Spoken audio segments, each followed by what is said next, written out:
पाठशाला में अब हिजाब पर सुप्रीम कोर्ट की सुनवाई का चैप्टर 2 खोलने जा रहा हूं, जिसमें आपको बताएंगे कि आज सुप्रीम कोर्ट के जज ने हिजाब पर क्या बड़ी बात कह दी।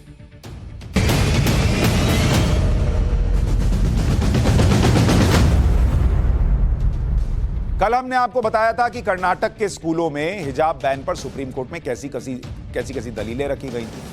हिजाब के समर्थन में सुसाइड बॉम्बर से लेकर लव जिहाद तक का जिक्र हो गया था। आज लगातार 9वें दिन सुप्रीम कोर्ट में इस बात पर सुनवाई हुई कि कर्नाटक में स्कूलों के अंदर हिजाब पहनने की इजाजत होनी चाहिए या नहीं। इस मामले में आज कर्नाटक सरकार की तरफ से एडवोकेट जनरल पी नवदगी और additional solicitor general K M. Nataraj ने दलीलें रखी।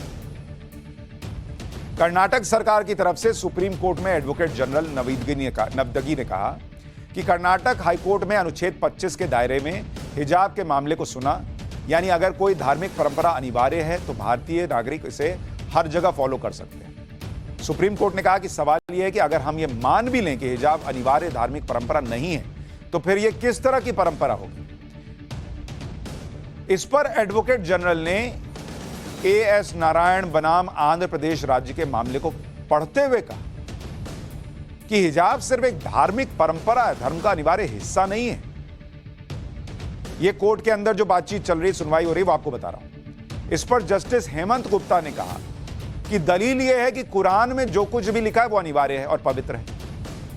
इस पर एडवोकेट जनरल नवदगी ने जवाब दिया कि वो कुरान के एक्सपर्ट नहीं है, लेकिन इसी कोर्ट ने कम से कम 3 बार कहा है कि कुरान में लिखा हर शब्द धार्मिक हो सकता है लेकिन अनिवार्य नहीं।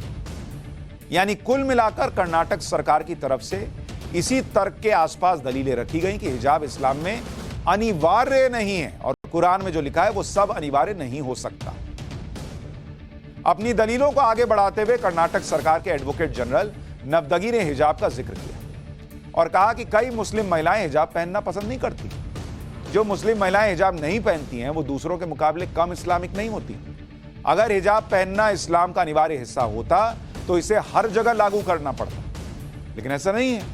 एडवोकेट जनरल नवदगी ने यह भी कहा कि उन्होंने बहुत सी मुस्लिम महिलाओं को हिजाब पहने हुए नहीं देखा है। इन्हीं दलीलों के बीच जस्टिस हेमंत गुप्ता ने भी कह दिया। जज साहब ने कितनी बड़ी बात कही, सुनिए। वो कहते हैं कि वो पाकिस्तान में किसी को जानते हैं जो लाहौर हाईकोर्ट के पूर्व जज हैं और उनकी 2 बेटियों में से किसी ने भी कभी हिजाब नहीं पहना। जज साहब कोर्ट के अंदर कह रहे हैं कि मैंने उनकी लाहौर में हाईकोर्ट के जज को जिनको वो जानते हैं, उनकी 2 बेटियों में से किसी को हिजाब पहने नहीं देखा। पाकिस्तान इस्लामिक राष्ट्र है। इसके बाद जस्टिस गुप्ता ने निजी अनुभव का जिक्र किया और कहा कि वो पंजाब, पटना और मध्य प्रदेश में बहुत रहे हैं, लेकिन पटना और मध्य प्रदेश में कई मुस्लिम परिवार देखे जो हिजाब नहीं पहनते थे, जहां की महिलाएं। अरे हम लोग रहे हैं पटना में भाई। हमारे यहां गर्ल्स स्कूल में मुस्लिम लड़कियां आती थी, वो हिजाब नहीं पहनती थी। या अचानक से आज नया सुन रहे हैं कि भाई बिना हिजाब पहने हम स्कूल में जाएंगे ही नहीं।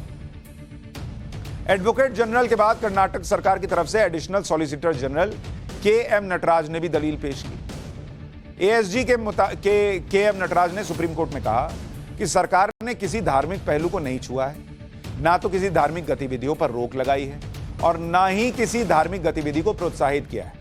यानी हिजाब को नहीं रोका गया है, स्कूल में हिजाब को रोका गया है। स्कूल एक सेक्युलर प्लेस है। स्कूल के अलावा राज्य में कहीं भी हिजाब पर कोई बैन नहीं है, ये एएसजी ने कहा। यह किसी संस्थान में अनुशासन का एक साधारण मामला है। किसी भी धर्म या व्यक्ति के साथ भेदभाव नहीं किया गया। उन्होंने कोर्ट में यह भी दलील दी कि स्कूल एक सिक्योर प्लेस है और स्कूल में जो किया जा रहा है उसका मकसद सिर्फ स्कूल को सुरक्षित रखना है। जब आप किसी संस्थान में आते हैं तो सभी को एक ड्रेस में आना पड़ता है। धर्म के आधार पर बंटवारे की इजाजत नहीं है। इस तरह इजाजत दी जाने लगेगी तो स्कूल कॉलेजेस में अराजकता होगी। एक व्यक्ति हिजाब पहनने को कहेगा, दूसरा गमछा पहनने को कहेगा। सेक्युलर संस्थान किसी भी तरह के धार्मिक प्रतीकों को मान्यता देने के लिए नहीं है। और यही बात हम भी कह रहे हैं कि ना हिंदू जो है वो भगवा पहनकर आए, ना मुसलमान लड़की जो है वो हिजाब में आए। सब स्कूल जो ड्रेस कोड है उसको फॉलो करें। अब कोई कहे कलावा पहनते, अरे भैया कलावा और ये ड्रेस कोड नहीं है, ड्रेस की बात हो। और ये बहुत सिंपल सी बात है, मुद्दा बनाना है तो सुप्रीम कोर्ट में चलेगा, नहीं बनाना चाहते हैं तो आराम से हो जाएगा। लेकिन जब कुछ लोग तेलंगाना में सर्वे कराएंगे और यहां पर जो है उसको मुसलमान के खिलाफ बताएंगे, यूपी में कुछ लोग तेलंगाना में मस्जिद टूटेगी तो चुप बैठेंगे, ज्यादा हल्ला नहीं करेंगे, यूपी में जो है वो कहेंगे कि हम देखते हैं कैसे टूट जाएगा। तो उनका जब मकसद ही यही है कुछ लोगों का कि भाई इस देश में मुसलमान को ये फील होते रहना चाहिए कि आपके साथ गलत हो रहा है, तो वो हर चीज का मुद्दा बनेगा। और कल मैंने आपको बताया था कि कैसे पीएफआई का एंगल आ गया था कि पीएफआई के बोलने के बाद ये सब शुरू हुआ, वरना उस स्कूल के अंदर भी लड़कियां जो है हिजाब पहन के नहीं जाती थी। एएसजी नटराज ने यह भी कहा कि कल कोई व्यक्ति कह सकता है कि बुर्का एक अधिकार है और वो हवाई अड्डे पर जाकर अपना चेहरा दिखाने से मना कर दे। उस स्थिति में तब यह कोई नहीं कह सकता कि एक धार्मिक अधिकार है। सभी धार्मिक अधिकारों को संतुलित करना होगा। कोई यह नहीं कह सकता कि यह मेरा पूर्ण अधिकार है। इसके बाद कर्नाटक सरकार का पक्ष रखते हुए एडवोकेट जनरल नवदगी ने फिर से दलीलें पेश की और उन्होंने कहा कि अगर कोई छात्र गलत यूनिफॉर्म पहनता है और शिक्षक उसको वापस भेज देता है तो क्या छात्र कोर्ट जाकर यह कह सकता है कि उसकी अभिव्यक्ति की स्वतंत्रता पर प्रतिबंध लगाया जा रहा है? यूनिफॉर्म का नियम सिर्फ अनुशासन बनाए रखना है।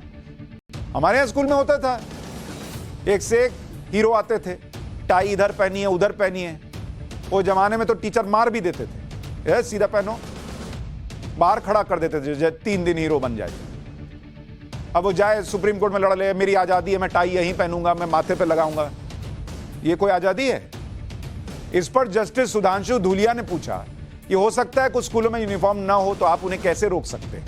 इस पर एडवोकेट जनरल नवदगी ने कहा कि सभी सरकारी स्कूलों में सरकार यूनिफॉर्म तय करती है। कर्नाटक पहली से 10वीं तक के छात्रों को मुफ्त यूनिफॉर्म दी जाती है कर्नाटक में। जहां तक यूनिवर्सिटीज की बात करें तो कॉलेज डेवलपमेंट काउंसिल यूनिफॉर्म तय करते हैं और छात्रों को वो मानना पड़ता है। अगर कहीं यूनिफॉर्म ना हो तो कुछ ऐसा पहने जिससे कानून व्यवस्था प्रभावित ना हो और वो एकता और समानता को प्रेरित करे। इस पर जस्टिस गुप्ता ने पूछा कि क्या अगर कोई हेड स्कार्फ पहनता है तो क्या वो एकता को प्रभावित करता है, मतलब हिजाब पहनता है तो? इस पर एडवोकेट जनरल ने कहा कि अगर स्कूल इस पर पाबंदी नहीं लगाते तो सरकार इस मामले के बीच में नहीं आती। मतलब स्कूल ने अगर कहा होता कि आ जाओ हिजाब पहन के तो सरकार नहीं आती। स्कूल कह रहा है कि भैया ये स्कूल के नियम कायदे का मामला है। आज सुप्रीम कोर्ट ने हिजाब पर कर्नाटक हाईकोर्ट के ऑर्डर का अनुवाद भी मांगा। इस पर कर्नाटक के एडवोकेट जनरल प्रभुलिंग नवदगी ने कहा कि आज शाम तक उन्हें इसका अनुवाद मिल जाएगा। कर्नाटक हाईकोर्ट ने स्कूलों में यूनिफॉर्म के पक्ष में फैसला दिया था। 15 मार्च 2022 को 3 जजेस की बेंच ने स्कूलों में हिजाब पहनने की इजाजत देने से इनकार कर दिया था। अपने फैसले में हाईकोर्ट ने कई बड़ी बातें कही थी। कोर्ट ने कहा था कि हिजाब इस्लामिक परंपरा का अनिवार्य हिस्सा नहीं है, यह हाईकोर्ट कह चुका है। अनुच्छेद 19(1)(a) के तहत अभिव्यक्ति की आजादी के मौलिक अधिकारों पर यूनिफॉर्म एक उचित पाबंदी है। इसका मतलब है कि आपको अभिव्यक्ति की आजादी तो है लेकिन जरूरी पाबंदियों के साथ, और स्कूलों के अंदर यूनिफॉर्म वही एक उचित पाबंदी है। सरकार के पास फैसला लेने का अधिकार है, यह भी हाईकोर्ट कह चुका है। इसके अलावा कर्नाटक हाईकोर्ट ने यह भी कहा था कि हिजाब का इतिहास जटिल विषय रहा है जो समय के साथ साथ धार्मिक और सांस्कृतिक मान्यताओं से प्रभावित होता रहा है। इसमें कोई संदेह नहीं कि कुछ महिलाएं समाज के दबाव में बुर्का पहनती हैं, जबकि कुछ कई कारणों से अपनी पसंद से ऐसा करती हैं।